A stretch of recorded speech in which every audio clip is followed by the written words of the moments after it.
Kes COVID-19 dan jumlah pesakit yang dimasukkan ke hospital meningkat sepanjang 2 minggu lalu sekaligus menambah beban ke atas hospital. Namun Kementerian Kesihatan MOH menyatakan jumlahnya tidak setinggi seperti semasa pandemik dan tiada petanda varian yang sedang menular lebih mudah berjangkit atau boleh menyebabkan jangkitan yang serius. Lebih 32,000 kes dicatatkan pada minggu lalu, naik hampir 10,000 pada minggu sebelumnya. Jumlah pesakit COVID-19 yang dimasukkan ke hospital dan unit jagaan rapi juga meningkat. Purata kes dimasukkan ke hospital naik sekitar 65% kepada 225 berbanding 136 pada minggu sebelumnya. Manakala purata kes di ICU naik kepada 4 kes berbanding 1 kes pada minggu sebelumnya. Menurut MOH, ia sedang memantau gelombang jangkitan ini bagi memastikan ia dapat menampung kapasiti jangkaan kesihatan Singapura. Menurut MOH, kes jangkitan lebih tinggi itu mungkin disebabkan beberapa faktor termasuk imuniti penduduk yang semakin berkurangan dan lebih ramai penduduk melakukan perjalanan ke luar negara selain interaksi semasa musim perayaan dan cuti hujung tahun. MOH menggesa orang ramai agar mendapatkan suntikan vaksin terkini mereka terutamanya warga emas dan mereka yang lebih terdedah kepada jangkitan.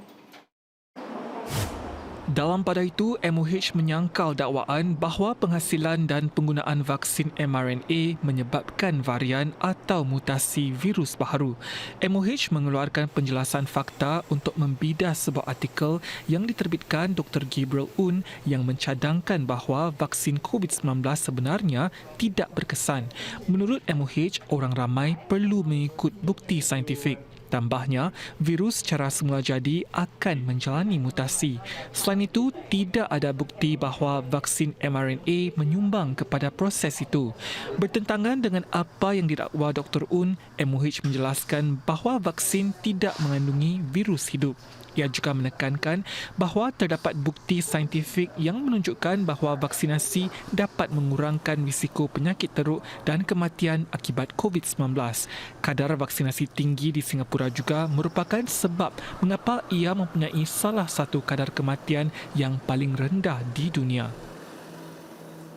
85% daripada 900 bakal jemaah haji yang menerima surat tawaran bagi musim haji 2024 sudah mengesahkan tempat mereka sejak dimaklumkan pada 29 November lalu. Mereka yang belum berbuat demikian diberi masa sehingga sebelum 12.30 malam Ahad ini dan dua ejen pelancongan yang dilantik GSA berkongsi dengan wartawan Nur Fazira Azman tentang demografik bakal jemaah serta langkah-langkah yang akan dilaksanakan demi kebajikan mereka. Jalaluddin Travel and Services Private Limited di antara 8 ejen pelancongan yang dilantik tahun ini. Pengarah eksekutifnya, Cik Nur Faiza Mustafa berkata, bilangan bakal jemaah yang mengambil 3 pakej haji yang ditawarkannya agak menggalakkan. Memandangkan tiada lagi sekatan umur ditetapkan untuk musim haji 2023, terdapat ramai bakal jemaah yang lebih berusia. Demografik tahun ini agak menarik. Kami ada pendaftaran semuda 27 tahun telah mendaftar dengan ibu bapa mereka. Yang paling berumur adalah sekitar 75 tahun. Ini turut disaksikan syarikat Haneman Travel and Tours Private Limited. Alhamdulillah, lebih meningkat daripada tahun-tahun yang lepas. Kebanyakan usia-usia yang sudah lanjut. Insya-Allah kami semua sudah ada pengalaman untuk mengawasi dan juga menjaga para jemaah sekalian dengan yang terbaik. Antara kebimbangan utama para bakal jemaah adalah tentang kesihatan, perlu berjalan jauh dan keadaan cuaca yang dijangka amat panas semasa musim haji tahun depan. Bagi musim haji 2024, MUIS telah mengenakan syarat tambahan ke atas pihak GSA bagi menjamin kesihatan jemaah di bawah urusan mereka. Para GSA dikehendakkan ada jururawat tersendiri di mana kami ada para pekerja yang berasal daripada hospital-hospital yang nanti insya-Allah akan bersama para jemaah sekalian mengikut rombongan pergi melakukan ibadah haji. Kami dapat adakan satu jururawat untuk berada bersama-sama jemaah kami sebagai first responder untuk dapat membantu provide diagnosis untuk jemaah sekiranya dia perlu CPR ataupun perlu digegaskan ke klinik yang berdekatan. Di Arafah, sekiranya jemaah jatuh sakit, pihak MUIS ada mengadakan team of medical untuk meronda. Di Kemah Arafah juga pihak muasasah ada menyediakan kemah medical. Selain persiapan rohani, keadaan jasmani bakal jemaah juga diberi penekanan. Ini dilakukan dengan kerjasama dengan Lembaga Pergalakan Kesihatan atau HPB. Dengan ini, para jemaah sekalian dapat persiapkan badan mereka dari segi mental dan fizikal untuk mengatasi apa-apa masalah yang mungkin dialami sewaktu perjalanan ibadah haji. Kita akan membuat praktikal dan juga olahraga. Saya sarankan bagi bakal jemaah tahun haji tahun 2024 untuk berjinak-jinak bersenam untuk biasakan diri dengan perjalanan yang jauh. Bakal jemaah diberi masa sehingga sebelum 12:30 malam Ahad ini untuk mendapatkan pakej haji daripada ejen pelancongan yang diluluskan MUIS serta memenuhi keperluan yang digariskan dalam portal MyHajj untuk mengesahkan tempat mereka bagi haji 2024. Singapura dan Kumpulan Negara Amerika Selatan Mokeswa pula memeterai perjanjian perdagangan bebas yang pertama antara kedua-dua pihak bagi memperkukuhkan lagi hubungan ekonomi. Kumpulan Amerika Selatan itu terdiri daripada Argentina, Brazil, Paraguay dan Uruguay membentuk ekonomi ke-8 terbesar di dunia. Perjanjian itu ditandatangani semasa lawatan Menteri Ehwal Luar Dr. Vivian Balakrishnan ke Rio de Janeiro, Brazil bagi menghadiri satu sidang puncak kepimpinan. Antara lain, FTA itu akan menggalakkan aliran dagangan dengan menurunkan cukai. Kerjasama dua hala juga akan diluaskan dalam bidang-bidang seperti keusahawanan, pendigitalan dan jaminan bekalan makanan. Singapura adalah negara Asia Tenggara yang pertama mempunyai FTA dengan blok tersebut. Dr. Balakrishnan berkata perjanjian perdagangan bebas itu adalah hasil rundingan intensif selama lebih 4 tahun. Beliau turut mengalu-alukan lebih banyak syarikat dari Argentina, Brazil, Paraguay dan Uruguay supaya bertapak di Singapura. Timbalan Perdana Menteri Lawrence Wong berkata Singapura mengalu-alukan kerjasama keuangan yang lebih rapat dengan China. Singapura, tambah beliau, menghargai peluang untuk bekerjasama dengan China di peringkat dua hala dan serantau. DPM Wong yang juga Menteri Keuangan mengadakan pertemuan dengan rakan sejawatannya Lan Foan di Beijing hari ini. Encik Lan menyandang jawatan itu pada Oktober lalu ketika China berusaha untuk mengembangkan ekonominya.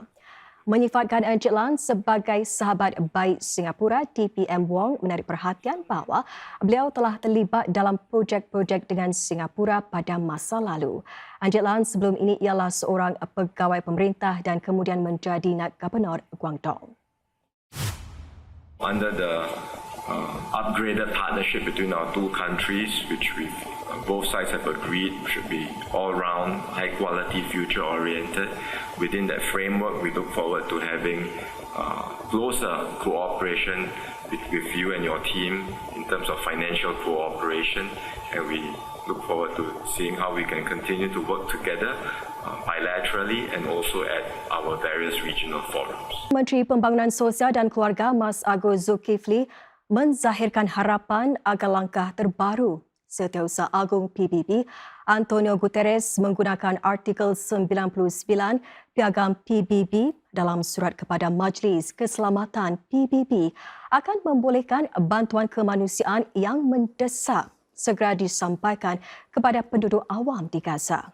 Dalam catatannya di Facebook, Encik Mas Agus yang juga Menteri Bertanggungjawab bagi Ehwal Masyarakat Islam berkata, Singapura sedia menyumbang kepada usaha-usaha kemanusiaan di Gaza. Rakyat Singapura sudah menyumbang lebih $7 juta dalam bentuk wang tunai dan barangan untuk menyokong usaha bantuan di Gaza. Bantuan kemanusiaan ke Gaza dihulurkan menerusi Palang Merah Singapura, Yayasan Rahmatan Lil Alamin, Mercy Relief, Humanity Matters dan badan-badan bukan pemerintah yang lain.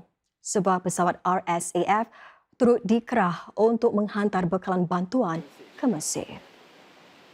Siasatan terhadap Bank Darah Tali Pusat Court Life berhubung salah pengendalian unit simpanan darah akan mengambil masa sekitar 6 minggu lagi. Justru Menteri Kesihatan Ong Ye Kung menasihatkan ibu bapa yang terjejas agar menangguhkan permintaan untuk pemindahan ke Bank Darah Tali Pusat lain sehingga kesan penuh pelanggaran itu diketahui. Ini kerana ia mungkin lebih berisiko untuk memindahkan ke bank lain jika unit itu sebenarnya tidak terjejas. Court Life dikenakan larangan selama 6 bulan selepas 7 daripada 22 tangkinya yang menyimpan darah tali pusat terdedah kepada suhu tidak optimal. Akibatnya sekitar 2,200 unit darah tali pusat milik kira-kira 2,150 pelanggan rosak. Simpanan darah tali pusat bagi 17,000 lagi pelanggan mungkin juga terjejas. Menurut Encik Ong, bergantung kepada hasil siasatan, MOH akan mengambil tindakan kawal selia dan penguatkuasaan ke atas Court Life.